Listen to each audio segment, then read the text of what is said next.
Okay, good evening, everyone. Welcome to our virtual learning chat. I'm excited to see all of you online and joining us this evening. We also have Dr. Ski, our president of HAC. Dr. Doherty, would you like to say good evening? Good evening. Also, Dr. Morton, would you like to introduce yourself? This is Clarissa Morton. Good to be here with you. Thank you. Also, we have joining Bob Messner. Bob, would you like to introduce yourself, please? Sure. Hi, Bob Messner, Chief Information Officer and Vice President for Information Technology. Well, thank you. I wanted to share with everyone that we have collected your comments and information that you would like to see, and we're going to also include in a matrix to you that we'll provide in 2 business days. Also, any questions and responses to anything that you have this evening also. This evening's chat, we will have 60 minutes in order to talk again with Dr. Doherty about the school model and any other questions that you have this evening. I wanted to take a few minutes to just quickly highlight a little bit about virtual learning. Thanks to Brandy for monitoring our enrollment numbers and our virtual learning staff and faculty. This fall semester, we're excited to share that virtual learning is up actually over 11% from fall 2018 in the total number of credit hours. And this represents 28% of our college-wide credit hours for the fall semester. Also, we're seeing an equivalent increase of 11% of number of students taking virtual-only classes with us this semester.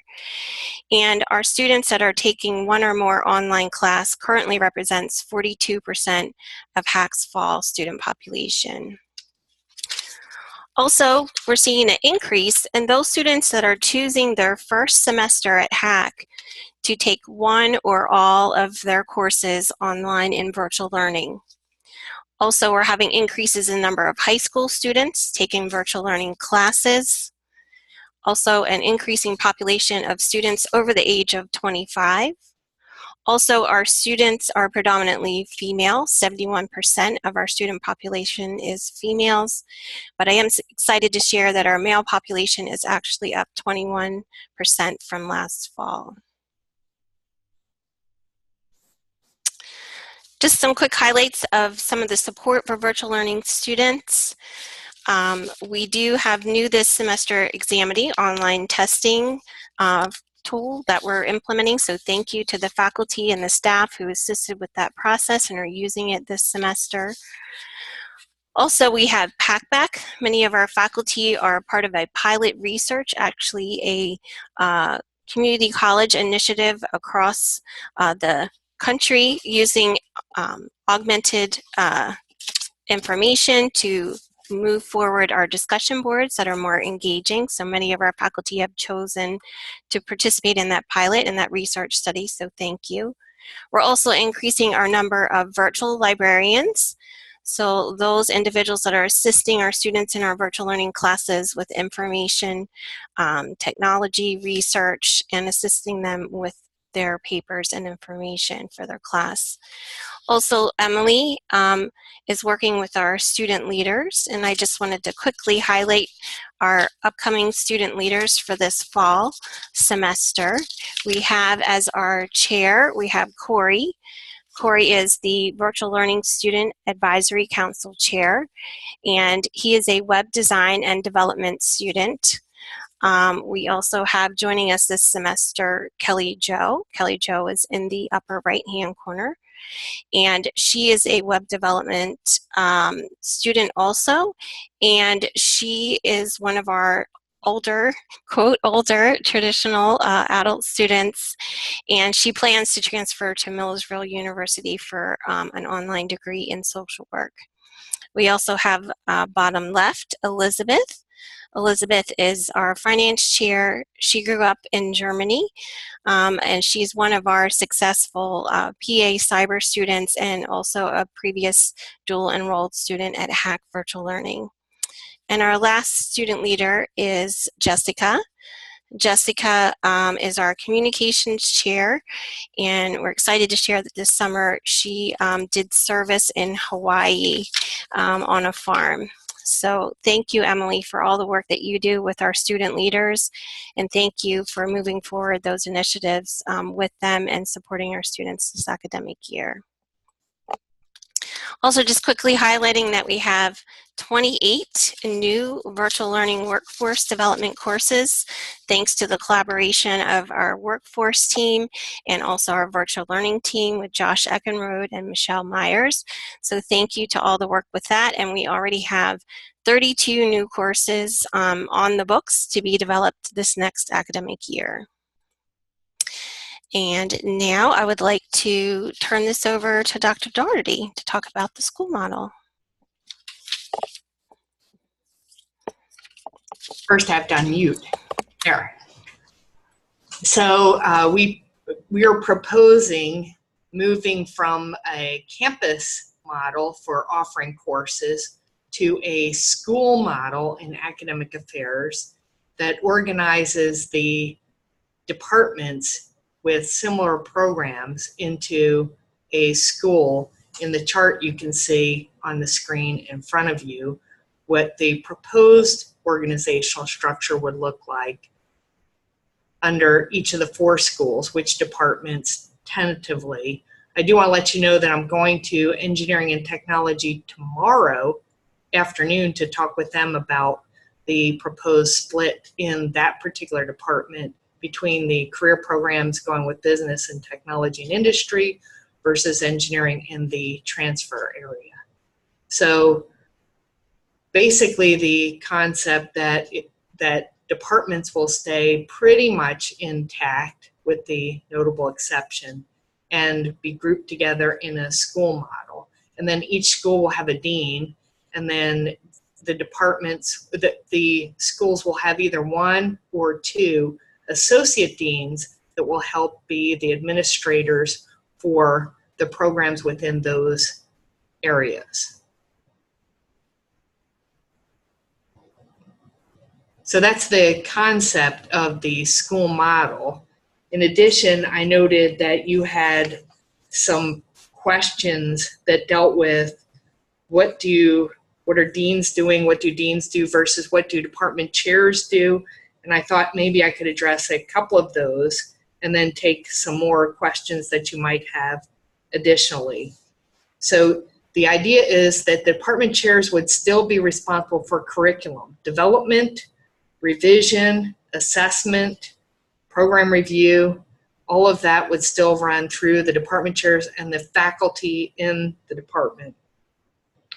The deans would deal with the operational piece, and they would help with the staffing, so putting the faculty into the classes, reviewing the schedule. Deans are also ultimately responsible for the viability of each of the programs, so they'd be working with the chairs and the faculty to make sure that we are able to continue these programs, or working with them to adjust the programs based on the cost data that we hope to get once we transfer from the campus model to the school model. As you know, right now, one of the issues that we have is that while faculty all belong to their department, which is college-wide, they report to a campus dean, and the budget lines run through the campuses, so it's uneven how we administer different courses and programs on different campuses based on resource differences. So chairs will continue to operate pretty much as they do. Deans will be focused on their program areas rather than the campus.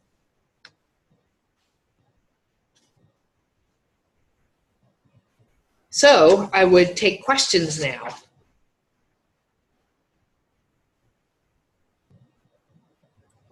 Okay, you can either type your question into the chat area, or if you would like to ask your question, just type in the chat that you would like to ask a question, and I will call your name and give you the floor. So you can either, again, type a question into the chat, and I will ask that question on your behalf, or you're welcome to type in the chat that you would like to ask a question, and I will defer to you.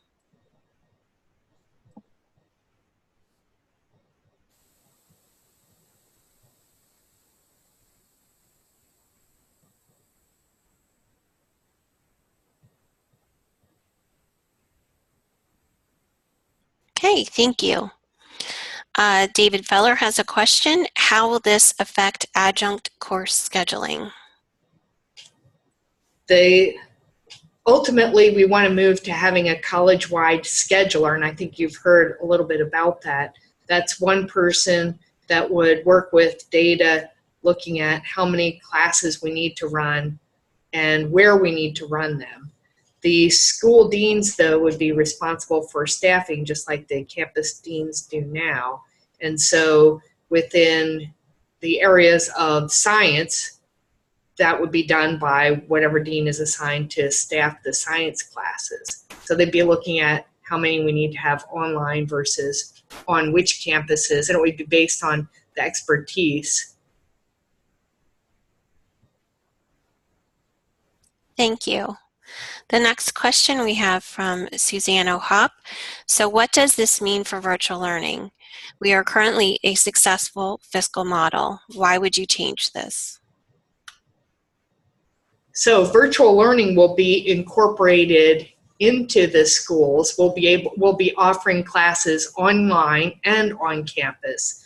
So right now you have a astronomy faculty member who is teaching on a campus, and you might have an astronomy faculty member teaching online. They already belong to one department, so that it would be staffed and scheduled, and we'd be able to assess the viability of that through these schools. That instead of keeping, we wouldn't keep virtual separate any more than we would keep the campuses separate. So we're going to one college where we're operating through functional areas instead of through the points of the locations. Thank you. Eric Yoxheimer has a question. What is the actual college-wide enrollment now as a percentage? I don't know the college-wide enrollment today. I'd have to look it up and get back to you. Okay, thank you. Lori Hockley. Cindy, with centralized scheduling, why not have chairs assign faculty? They would work with them so closely, and improve communication with adjunct faculty would be welcome. Thank you. Well, the deans currently do work very closely with the department chairs because, as you know, the way we course qualify faculty, the faculty determine what the qualifications are for each course. The chair goes in through every application to review it to make sure it meets the minimum qualifications. And then for full-time faculty, it's actually jointly interviewed and hired.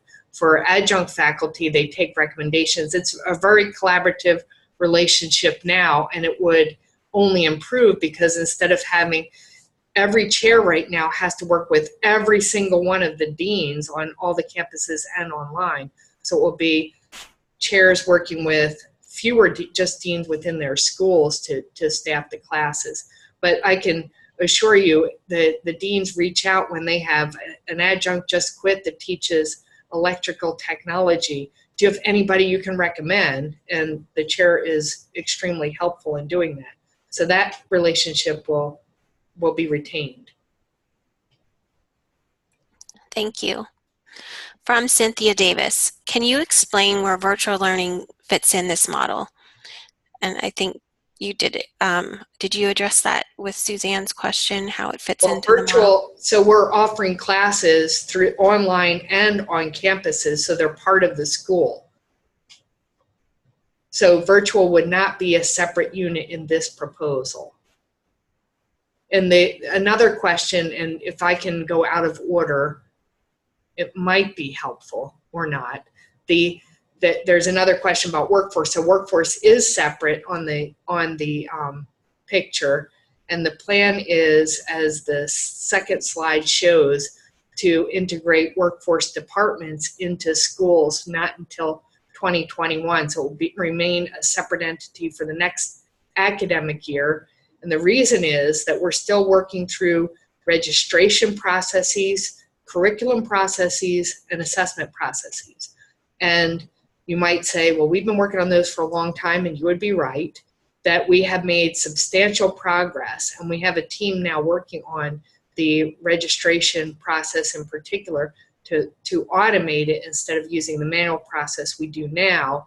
And once we have those processes in place, the plan is to put departments from workforce into the schools. However, because their operation truly is different than credit operations, their curriculum approval doesn't have to go through all the shared governance. They have to continue to be nimble in offering training for our area employers, that their operations will remain separate even within the schools, which is different from virtual, because virtual follows all the rules of credit classes right now. So they will be incorporated into the schools, whereas the workforce departments, even in the proposed model, are still separate. Thank you. The next question is from Julia Grace Jester. How will this impact support for virtual and the virtual hub? So the plan is to keep the virtual hub as it is, a place for faculty to come in, to collaborate, to use space, to use the presentation, the video conferencing room. So there are no plans to change that space. The support for virtual, actually, with virtual integrated, then the online classes have support through their department and their deans that are spread throughout the college. So there will still be admin specialists. They'll be assigned to departments instead of to campuses, and there will be faculty secretaries that will be assigned to support faculty on campuses and online. Thank you. From Karen Woodring, the college-wide scheduler concerns me. HAC shouldn't have people not trained and qualified to teach online.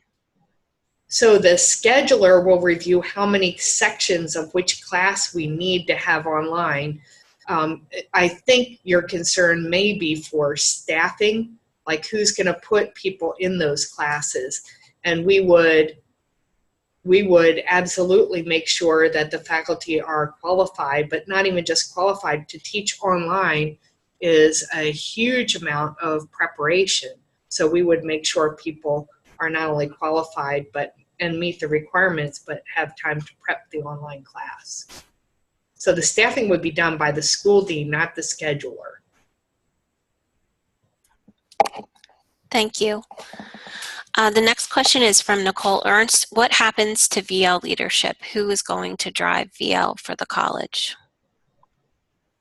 So the proposal is to retain an associate provost for virtual learning that will report directly to the president, because in that leadership role, she has the leadership responsibility for not just academic affairs and academic offerings, but student support. So she will be in a more strategic position to make sure that virtual is headed where it needs to go, and will work very collaboratively with all those leaders in academic affairs and student affairs and OIST in order to make sure online students are served well. Thank you. The next question is from Susanna Hopp. And where does the data suggest that a one college model is more cost efficient? We started this actually not looking at dollars and cents. Dollars and cents did come into it, but actually we're looking at a more efficient method of offering classes. And I'll just give you one example, and I'm not sure if it's a great one, but when we had to adjust faculty loads because the student enrollments didn't follow patterns that we predicted, and there were full-time faculty that looked like they were going to be unable to meet their load.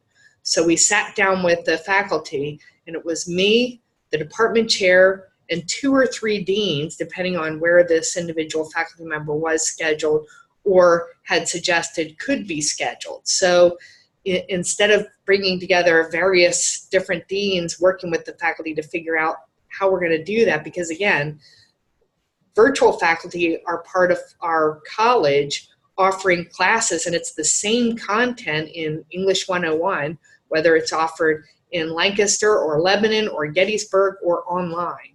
So the organizational structure will bring those together into one school and one department. And then when we're shifting faculty loads, it's just working with the school dean and the faculty member to figure out what makes the most sense for the student demand and the faculty expertise. Thank you. The next question is from Rachel Gifford. Does that mean that virtual faculty will no longer be teaching only online, but may be assigned to teach at a campus based on enrollment needs? Well, that might be a theoretical possibility. If you're reading Doreen's regular reports about enrollment trends, what you're seeing is that more and more students are choosing to take more classes online. And so more of the conversations have been about shifting faculty workload from strictly on campus or a split of 20-80 to 40-60 over to 60-40, 80-20, and then 100% virtual. We've been just inching up on the virtual workload because we want to make sure we're offering classes where students want to take them. So I could say that, and it would still be a conversation with the faculty member. And in fact, Kathleen Pratt brought to us today the class assignment SGP revised, where it will record the process for being able to adjust the faculty workload. So there are no plans to change any of that and just arbitrarily say, okay, now we're going to change everything that we hired you to do. Thank you. I think you answered Cynthia Davis her question already about workforce development on the model. The next question is from Karen Woodring. This sounds like a concerted effort to decentralize virtual, which has been successful in improving student success and increasing enrollment and pushing VL faculty back onto a campus. It also means that a traditionally one campus faculty member could be teaching at 2 or 3 campuses, while this is contrary to what HAC wanted in the future. So what's the question?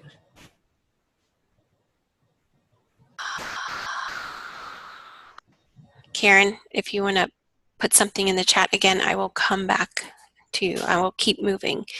I think you already answered Eric's question. His question, will online faculty be teaching in classes as well?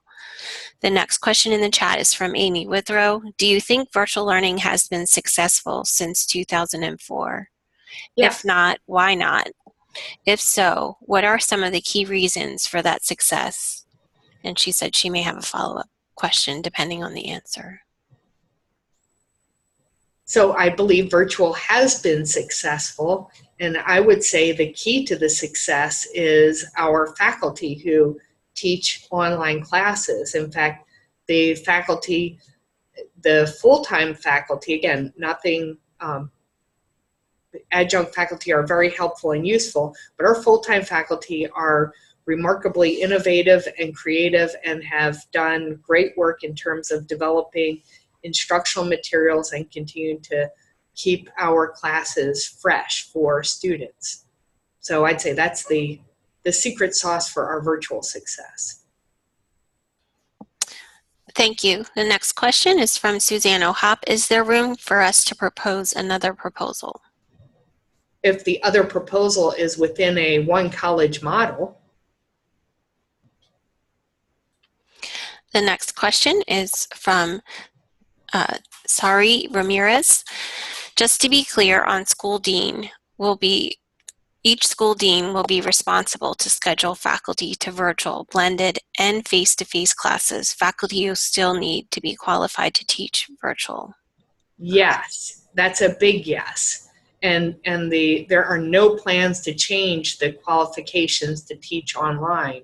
So the current process for the exit demos and making sure that you meet not just the qualifications for the subject area but are qualified to teach online would be retained. Thank you. We have a comment from Amy Withrow stating that when everyone owns it, no one owns it. The next question is from Karen Woodring. She said, I'm sorry, but traditionally HAC physical campuses have not supported our VL students. The next post is from Nicole Ernst. In the past and currently, there are those in leadership positions that do not fully support virtual learning. Now they will be scheduling, etc. Do you see this as a problem? They have to support virtual because that will be their job. So no, I do not see that as a problem, because if they're not supporting virtual, they're not doing their jobs. The next question is from Caroline Millinger. It has been proven nationally that if you have a singular unit that only serves online students, and online instruction growth happens. Why are we going backwards and killing virtual learning? We are not going to kill virtual learning. We're going to go to a one college model that is a functional approach instead of a campus-based approach to organizing our structure. Thank you. The next question is from Suzanne O'Hop. And who will report to Doreen? Doreen won't have any direct reports in the new model, but she will be expected to work collaboratively across academic affairs, student affairs, and the Office of Technology. Thank you. The next question is from Gina Bowers. What about the student affairs leadership for virtual learning? So that will be rolled out for the functional model for student affairs will be rolled out, I think, in a couple of weeks. Are there specific questions about, but they're going to do a functional model just like academic affairs. The whole college under this one college model is doing a functional approach to organizing each of the main divisions. Thank you. The next question is from Caroline Mellinger. Virtual used to be and currently still is at the forefront in a model in online instruction and delivery. Explain to the virtual learning faculty and staff how this new proposed model keeps us at the forefront. Well, again, if the secret is the faculty and we do everything we can to promote faculty growth and development, that is how we stay at the front of all of our academic offerings. Thank you. The next question is from Anna Marie Fazioli. Will full-time faculty be able to teach for workforce and have that teaching count toward load? Yes, but we haven't figured out the details yet. But we are working on that now. In fact, Kathy Doherty charged Melinda Aish to follow up with HR and workforce to start to figure out what that looks like. HR has been very supportive, by the way, so it's just a matter of figuring out the details. Thank you. The next comment from Cynthia Davis. Much of that success is going to be difficult to maintain with course caps of 35. The next question is from Matthew Harris. So if we are shifting to more online, how are we verifying the integrity of the classes being taught? And this is kind of a multi-part. Do you want me to just go each question at a time? Well, yes, because I don't think I can keep all that in my head and go back to the first question. So one at a time is good. Will do. So Matt, the way that you assure the quality is through assessment. So we should be assessing our courses no matter what the delivery method is across the board. And what we can't do is set up requirements.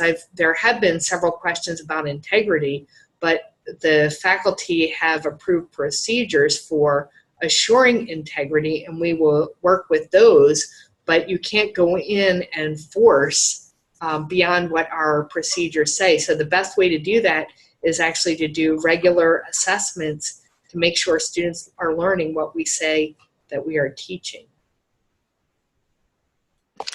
The second question, will evolution still be taught and by who?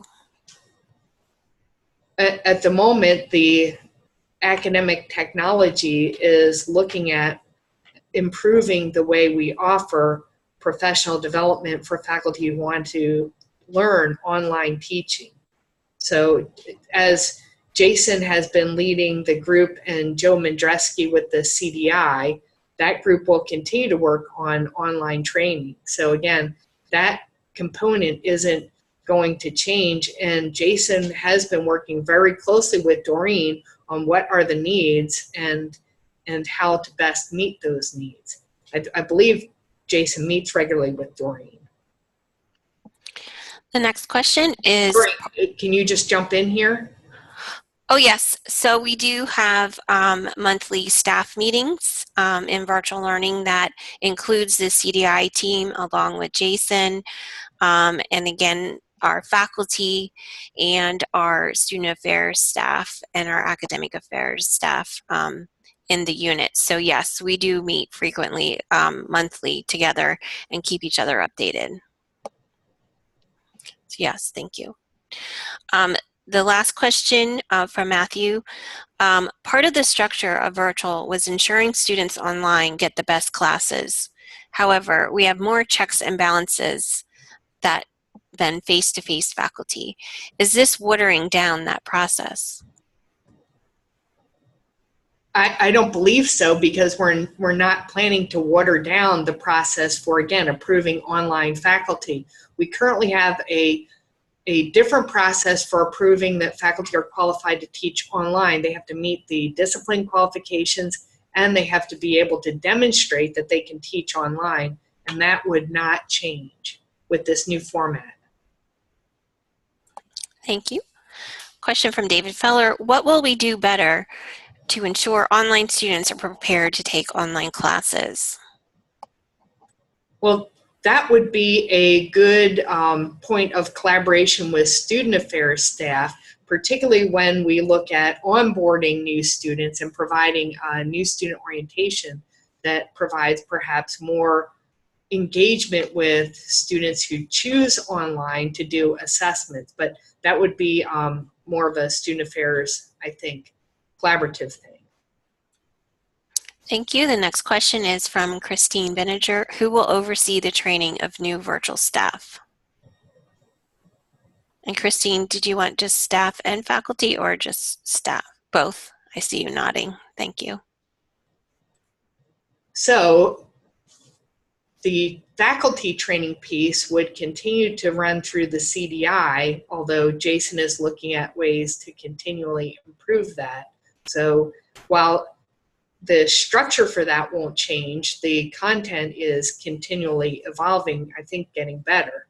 On the staff side, that we will orient and train, provide professional development for any staff responsible for online faculty or students to make sure that they are, that they know that part of their jobs. Thank you. Question from Matthew Harris. Are max enrollments going to be looked at again? I feel like the new max is punishing successful faculty because we are now looking at decreased interactivity from full classes and potentially creating more issues with scheduling and time for college service.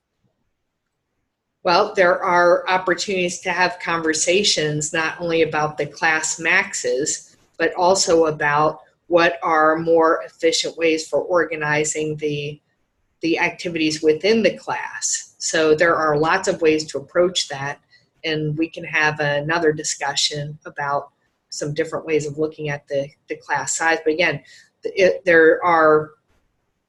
we're maintaining the same class size for online classes as we do for on campus. That's the new thing, instead of a decreased class size for online. Suzanne sharing a comment saying you cannot keep faculty motivated while at the same time completely demoralizing them. The next question is from Amy Withrow. If online faculty excellence is the key part of virtual learning success, how is this model going to help with that? The success of virtual learning faculty has been due to a unit that lived, slept, and breathed online education. Will the school model live, sleep, and breathe online education?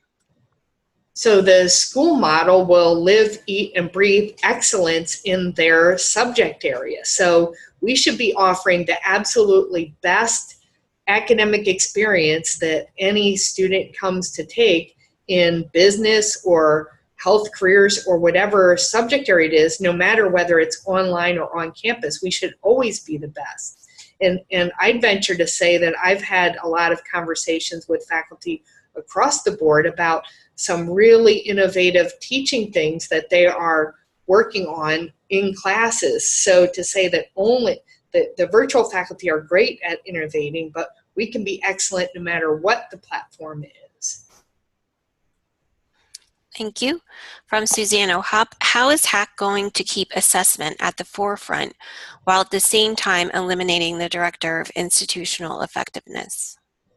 Well, we have an assessment manager, a staff member who works closely with the faculty coordinator for assessment. And actually, I think our assessment right now is in better shape than it's been since I've been at the college. That the work that we've done in revamping the college-wide assessment committee, looking at gen eds, and also the assessment of student learning in courses and programs is more effective across the board. We're doing it in more places more often, and it's regularly scheduled with the new software, Nuventive, going into place to do more recording of how we're using the results of assessment. I think that those are the ways that we move assessment forward. It shouldn't be position-based or person-based. It's based on a structure now that actually does support assessment at this point. Thank you. The next question is from Carrie Mack. What technology will be used to facilitate scheduling? That hasn't been determined yet. Thank you. The next question is from Karen Woodring. Doreen, you mentioned VL staff meetings, but now VL is simply part of the college. So again, who is going to ensure that these VL issues, whatever they are going to be met? Who will work with VL students and faculty to be successful if there's no VL support staff? So the school deans will work with the virtual learning faculty in their school, just like, and by the way, many of our faculty are split virtual and on campus, and they're working with multiple deans. This way they'll be working with one school dean that works with all the faculty in their program areas. And for the staff members, we'll have staff who are trained in online support for learners as well as on-campus support for learners. One of the exciting things, if I can venture on a bit of a tangent, probably a bad idea, but is that the goal for integrating the student affairs model is to have support for students the way they want it, when they want it, the ways they want it, instead of saying if you're an on-campus student, you have to come to campus to get your support, or if you're an online student, you can access it online. So I think that it will be better support for students in the new model. Thank you. The next question is from Cheryl Wilson. So will the deans and department chairs be the qualifiers, quote, qualifiers of online faculty, realizing that in some areas there are department chairs and or deans that know little about virtual learning and online teaching? The way we currently qualify people to teach online is by having the demo that is both a content area expert and an instructional designer. And again, there are no plans to change how we qualify people to teach online. And Matthew Harris kind of has a side note to that. With only one associate dean, who will be responsible for the approval to teach online? So the structure is going to change. Instead of having a dedicated associate dean for virtual, you will have deans that are responsible for online and on-campus faculty. They're going to be responsible for all the faculty in their program areas. So they will need to learn about online learning, and that will be part of their required professional development. Thank you. The next question is from Lise Pauline Barnett. Are deans going to be trained on the ins and outs of virtual? There are many things that are different than face-to-face. Yes, there are many things that are different from face-to-face, and yes, they will need to be trained. The next question is from Christine Bininger. We currently do virtual week 0 activities and fall spring faculty retreats that include training exercise for virtual faculty staff. Will this go away? If not, who will coordinate? So we are not going to have campus day events anymore because we will be running through schools instead of campuses. But that's not to say that it's that virtual retreats necessarily need to go away. The neat thing about having different kinds of training, perhaps that can be incorporated in a way of bringing together faculty who are teaching in truly innovative ways, but we'll work on exactly what that looks like in a new school model going forward. So there won't be campus day events, and that's how the virtual learning week 0 thing is held, as a campus day event. But are there other opportunities for sharing best practices and updates and all of that? I'm sure there are, and we'll work through what does that look like, what does week 0 look like in the new model. That has not yet been determined. Thank you. From Matthew Harris, a comment: why didn't we look at max enrollments in face-to-face classes as potentially being decreased? I'm not seeing how different delivery methods can't have different enrollments, and don't believe there is any motivation to this except money. The next comment is from Suzanne O'Hop. The bottom line is that the increases in our class sizes is decreasing face-to-face enrollment. Thus, we are teaching more students overall. The next question is from Cheryl Wilson. As someone who has had to work with, quote, evaluators who have little knowledge of online learning, it concerns me that faculty will have to try and garner, quote, support from individuals who do not have the knowledge or even interest in online learning. How will this support faculty growth, program growth, and student success? So to reiterate, the deans will be responsible for their schools, and they will be required to understand online learning and teaching. And they are, as we're looking at the enrollments, they are responsible for the viability of their school. And that necessarily means taking care of, making sure that our online classes are supported and growing. That's where the students want to take classes. So if they are not doing that, they are not doing their jobs, and that is a serious issue. So the assumption that only certain people can learn virtual is not true, that we can train people to be good leaders for virtual. Okay, thank you. The next question is from Amy Withrow. Reporting lines matter. How do you expect Doreen to accomplish key goals with no reports? So each of these school deans will be required and held accountable for the success of their school. If Doreen is handing off some great leads on new online programs, whether they're workforce or credit, and we are ignoring them, that's at the peril of the success of the school, and they will be held accountable for this. In the words of my esteemed boss, people will be held responsible and fired if they don't do things right. The next question is from Matthew Harris.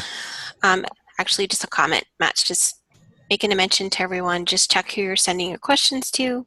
Some are going to individual people. The next question is from Karen Woodring. Cindy, I know you're aware that certain departments and disciplines and many individuals at HAC simply do not embrace online learning. I find it insidious to those people in place to oversee schools and programs that are partially or fully online while clearly disagreeing with this type of education. So the question? So statement, sorry, I should have said comment. The next question is from Cheryl Wilson. So will all deans and current department chairs be required to teach an online course? No. The next question is from Suzanne O'Hop. How does this all affect site? I'm having a meeting with the site. Currently, the site coordinators are campus-based, and we're going to talk about what that looks like in a functional model. but there is still room for site, but I think it's going to morph to be college-wide instead of campus-based. The next question is from Christine Bininger. Will the virtual learning faculty assembly be dissolved as well as other campus faculty assemblies? That would be a faculty organization question that would be outside my purview. Thank you. The next question is from Julia Grace Jester. Making virtual CAPS the same as face-to-face has led to maxed out virtual classes and underfilled face-to-face. It is hard to maintain quality and balance and motivation when we are teaching twice as many students as colleagues who earn the same amount as us and have the same professional development and service expectations. Comment, not a question. The next is from Carrie Meck. Where is shared governance in this wholesale decision on the part of the college? So the role of the leadership of the college is to organize the college effectively, and we're asking for input about some of the details as we're fleshing out some of them and providing as much information to be as transparent as possible. And I think the role of shared governance isn't to vote on organizational structures. But for that, you could ask for the president for more clarification, but I think this is not a shared governance issue. Thank you. The next question is from Cheryl Wilson. You can only train people who want to be trained. If they have no desire, then what recourse would faculty have when faced with school deans / department chairs who under-support online learning? So again, you're talking about people who are not doing their jobs. So if they're not doing their jobs, then they shouldn't be in those jobs. Okay, thank you. The next question is from Cynthia Davis. I'm hearing a lot of comments that we don't know how things are going to work. How are we going to roll this out and make it work? So I think we do know it will be schools. They'll be comprised of departments. The departments will each have a chair. The schools will each have a dean. They will have associate deans to help with administrative details. They will have administrative support specialists to support departments instead of campuses. They'll have faculty secretaries to support the faculty. So are there details that we haven't completely ironed out? Yes. Will we continue to work through those? But in terms of the framework for this structure, I think that is here. So I'm not sure what the question is. Thank you. Just a note from Suzanne. Again, she's asking on behalf of Carrie because Carrie's driving right now. The next question is from Cynthia Davis. So I don't understand how all of the admins are being retrained to do all of these other things, but faculty are being terminated without the options to retrain. So that doesn't look like a question, but I'd still like to respond.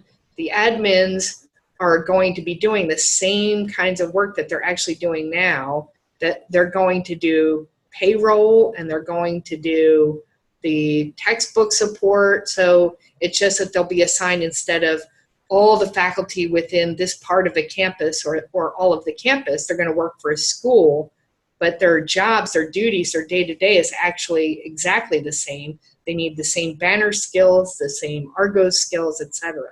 So I think that's not as different as it might appear. Okay, thank you. The next question is from Suzanne O'Hop. Why can't a central budget still have campus scheduling?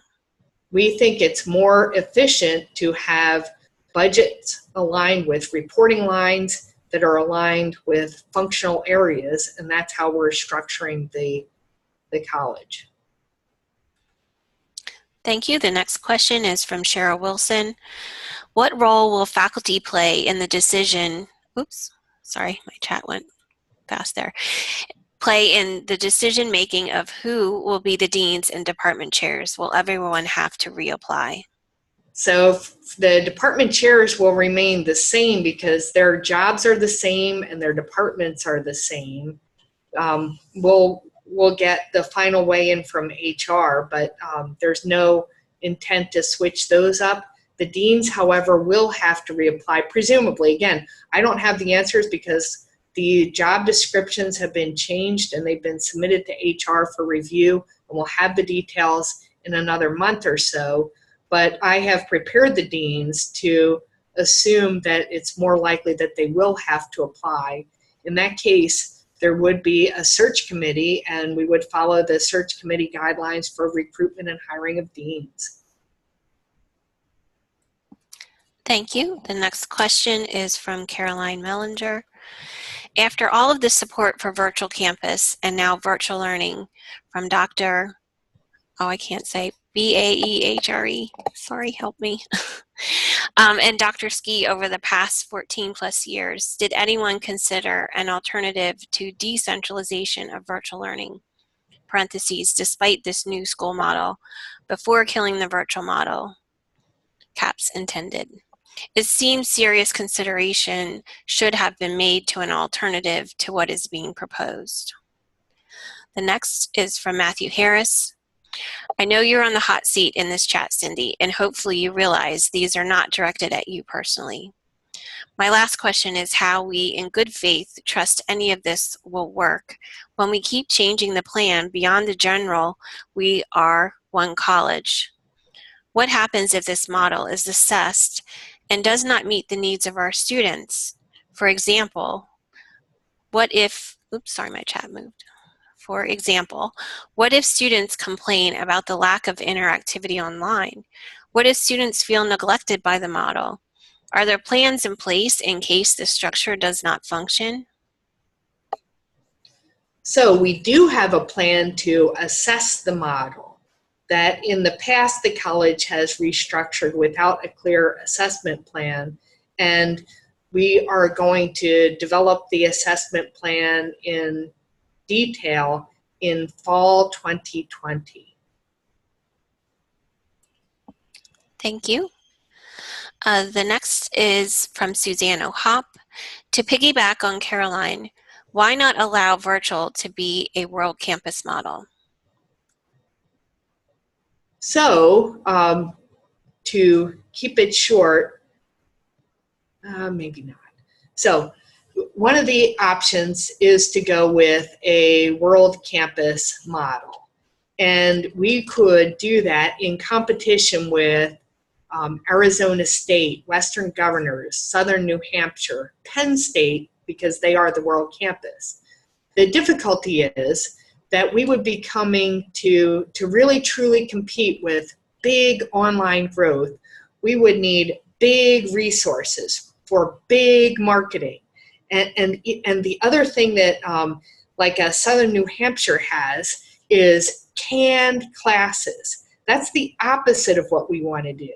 So we have faculty developed content with high quality instruction in there, but that is developed one person at a time. We do not have the resources to set up a complete virtual model.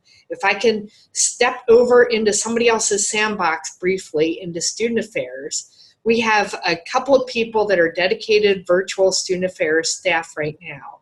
But we don't have somebody dedicated in admissions, in new student orientation, in advising, and we don't have enough people in all of those areas. So this new model will say that we will have trained people in each of those functional areas dedicated to the support of our online learners in a way that we can't afford to do with a couple of staff members that are really student affairs generalists now trying to do everything with just a couple of people. So that's a kind of answer to this. So yeah, there has been thought and research and alternatives looked at in terms of continuing down the road that we're on, which splits up the reporting lines and budget lines in different ways, and a way of better supporting our online learners. And we think this is going in that direction. But to Matt's point earlier, we will assess the effectiveness. Okay, just to give everyone a quick time check, we have about 5 minutes remaining, but I'm going to go to the next question. From Cheryl Wilson. Shouldn't all department chairs have to reapply so that the faculty would have the opportunity to make certain all department chairs fully support online learning as well as other issues that concern all faculty? Sorry, statement.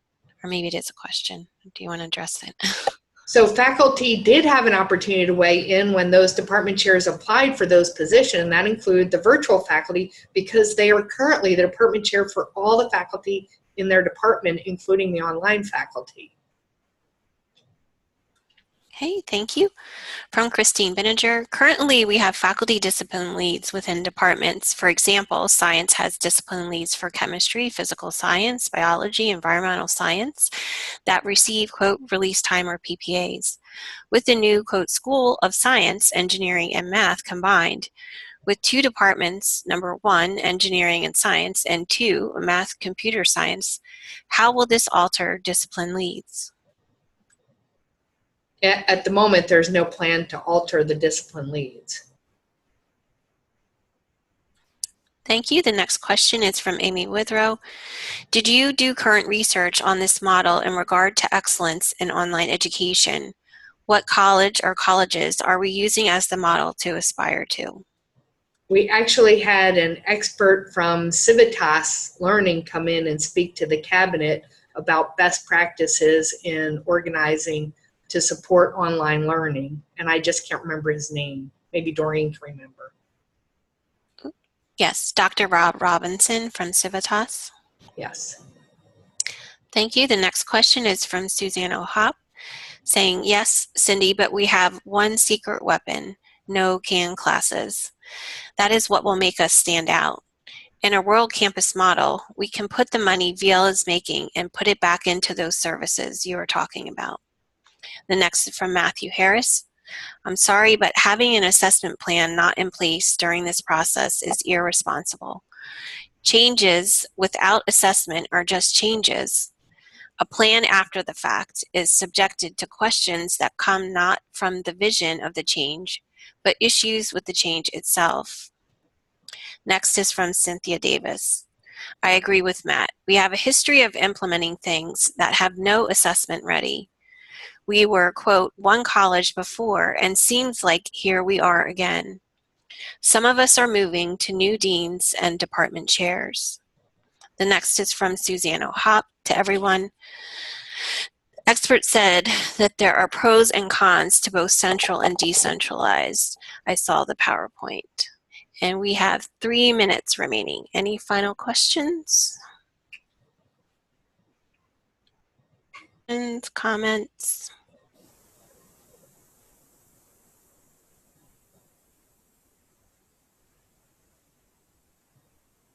Get my microphone. The next is from Amy Withrow. Cindy, I do not think that answered my question. Unless you are saying this decision was made based on one consultant speaker. Is that what I heard your answer to be? No, it's not a single, we didn't listen to just one person. There's been other research into best practices, and it is true that there are pros and cons of centralized and decentralized, and that as long as you are aware of the drawbacks of the model that you're adopting and address those drawbacks, that you can set it up effectively. Without going into all the detail of all the research that's been done over time. If you want me to talk with you offline, I will gladly do that.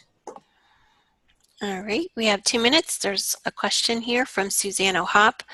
Suzanne said, I would like to reiterate my question. Can we come up with another proposal? Another proposal that is a functional based versus a campus based?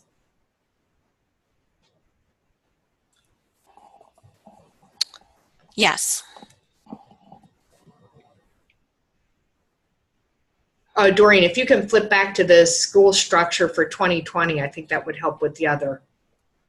Okay, we have 1 minute remaining, but Suzanne said yes, whatever it takes. From Jill, what is the timeline for implementation? Your slide says structure 2021, implementation to start in July 2020. Yes, with the school structure will start July 2020. Workforce will not be integrated for another year as we continue to work through the processes. All right. We'll ask Cheryl's question with 1 minute remaining.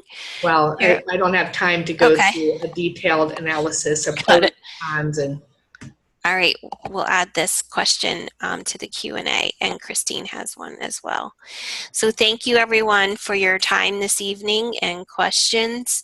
I will be sending out the recording also within the next 2 business days, in addition to the questions that were submitted in advance to this evening's session. So that will again be provided to you within 2 business days. If you have any further questions regarding the One College model after this evening, please direct all questions to the My Hack under Dr. Ski's presidential area and the online survey there regarding to any questions for the One College model. Those questions will then be included and answered in those college-wide Q&A questions about moving forward. All right, well, thank you everyone for your time this evening. Thank you for your questions. I'd like to thank Dr. Doherty for her time and excellent answers to everyone's questions. So thank you everyone.